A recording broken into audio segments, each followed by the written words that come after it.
What's up? What's good? What's poppin'? What's cracking? What's percolating? What's really good in the hood? It's your man Theo Butler. Yeah, and I told you, man, it's a fully loaded Saturday. It's a beautiful day. Got a lot of content. Got to get out because I took yesterday off. But anyway, before we begin, like, share, subscribe, leave a comment. If you like, leave a comment. If you don't like, leave a constructive comment. Come on, if you know me, grow me, and sharing is caring. Yeah, you know how we get down.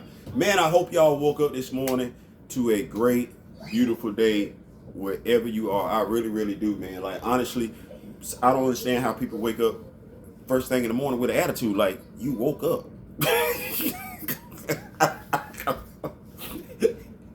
You woke up. You ain't happy about that. Anyway, yeah. So anyway, like, share, subscribe, leave a comment if you know me, grow me, share this, caring, everything like that. So what we talking about? Variance. Variance. I was asked to do a video about variance. Marvel is this whole variance thing, and so before I do that, let me go ahead and say this. My first experience with variance was the mirror episode, Star Trek, Captain Kirk, back in the day.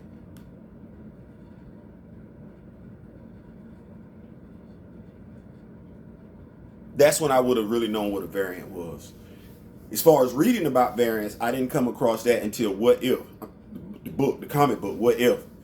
And it was always these stories of what if your hero did this, what if the hero did that. Here's what I know variance to be. A variant of Theo is going to be Theo. Magnified one way or the other. Or minimized one way or the other. But it's still going to be Theo. How so?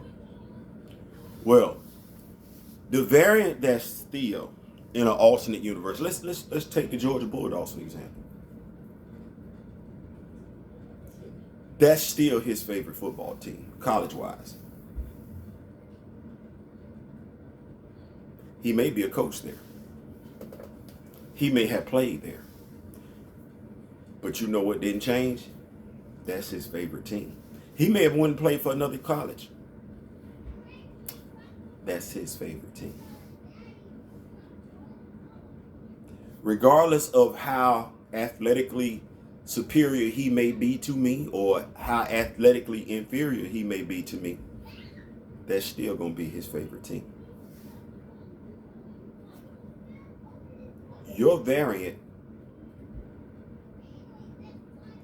if you don't like something, your variant doesn't like it. It's just to what degree. If you like doing something, your variant likes doing something, likes doing that exact same thing. It's just to what degree.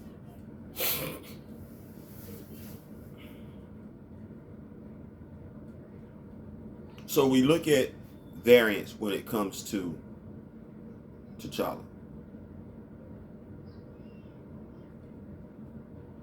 If we look at his variant went on the walkabout that T'Challa would normally go about in the 616 universe. That's when, the Guardians came up, well, not the Guardians of the Galaxy, but, that's when he would have been kidnapped. And that's entirely possible in an alternate timeline, because in every timeline, he's going on that walkabout, or at the very least, interested in going on that walkabout. But now, what would have happened? Watch this now. In going on that walkabout,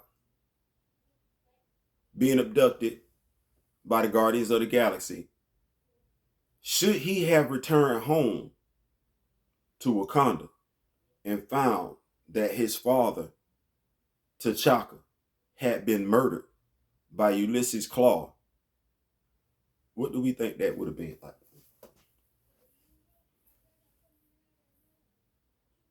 What do we think Yondu would have had to do?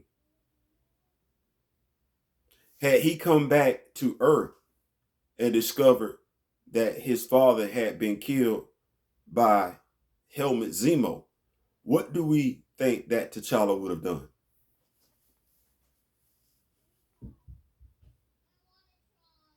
Exactly what the first T'Challa would, exactly what the main Earth, what the MCU T'Challa would have done. And let's be clear, there's a difference. The way they're doing things right now, the MCU is an alternate universe than 616. So we still have 616 in place. What we are trying to do is prevent the MCU from influencing the 616 because Kevin Feige is now the head over Marvel Comics. And if you think it's a game, remember the Harley Quinn. She started out as a character on the TV show. Because she became a fan favorite, they wrote her into the comic books.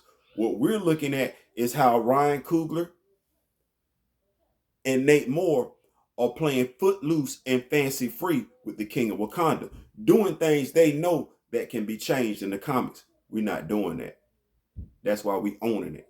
That's why we saying no. This character you don't get to play footloose and fancy free with. This character you don't get to just play loosey goosey with the source material. On this character is going to be covered just like Tony Stark, just like Peter Parker, just like Steve Rogers, just like Diana Prince, just like Bruce Wayne, just like Clark Kent.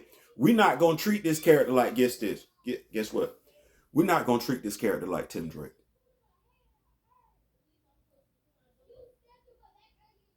See what I just said? Watch this. We're not gonna treat this character like Jonathan Clark.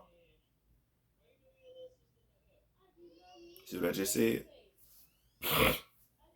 You honestly haven't done enough character development with this character to even branch off and do them stories. But now watch this. Go ahead and tell that story about Ayo and Anika. I'm gonna wait on that one. Now, to all of you, now this ought to be good. To all of my so-called Black Panther fans, this me getting on a tangent. I'm gonna go back to the variant thing. Since y'all love Black Panther so much, how about you go to the comic book store? Because we tried to tell this whole World of Wakanda story. We had Black Panther and we had the World of Wakanda. Guess what? The World of Wakanda, I really want to say they canceled it after 6 or 12 issues. Where's that fan support at then? And those stories centered around Shuri. Those stories centered around the Dora Milaje. Those stories centered around, watch this, the world of Wakanda in and of itself didn't last long. Y'all might need to hit Kevin Feige up. He got a Twitter at Kevin Feige. Tell him to get that book started off again. At Marvel Studios. Tell them you want them to bring, the MCU more so in line with 616 when it comes to the betrayal of the character of T'Challa. But nevertheless, I digress because that ain't what I wanted to get on this thing about. Variance. We saw Loki. The variant at the end of the day is you. And the variant of you can come in many shapes and sizes.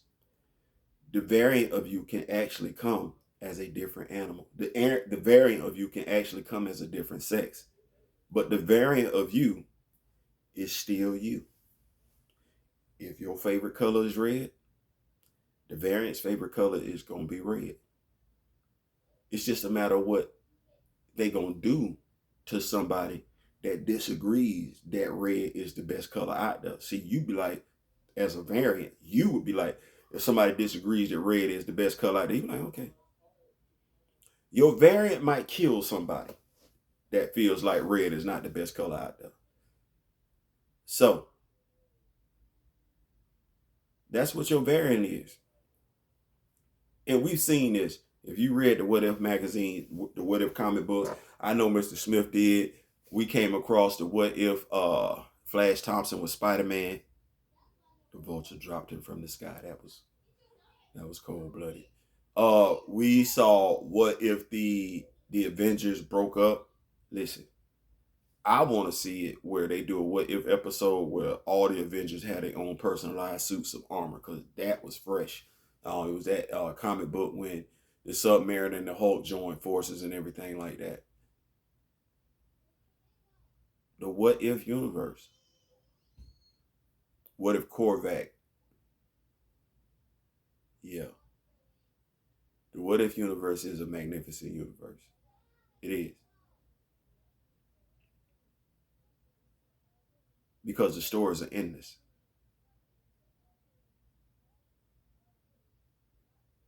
Very. You can do things with the character you never thought about doing. but you still remain true to the character. This is a matter of whether or not you're going to take it in one extreme or the other. I ain't saying, I'm just saying. Listen, I appreciate y'all rocking with me. When it comes to variance, though, it's really not that confusing. You just have to think about who you are as a person. And if somebody says something to you and you said to yourself, man, I ought to slap the taste out of this person's mouth. Your variance slapped them. At the least, your variant acted on what you thought about doing. Your variant did it. Yeah. But like I said, you are who you are. Now watch this. I was talking to my man Gab, and I said, here's what I know. Because I love women so much. In the alternate universe, where I'm a female, in that universe, I'm also a lesbian. I ain't saying, I'm just saying. Peace.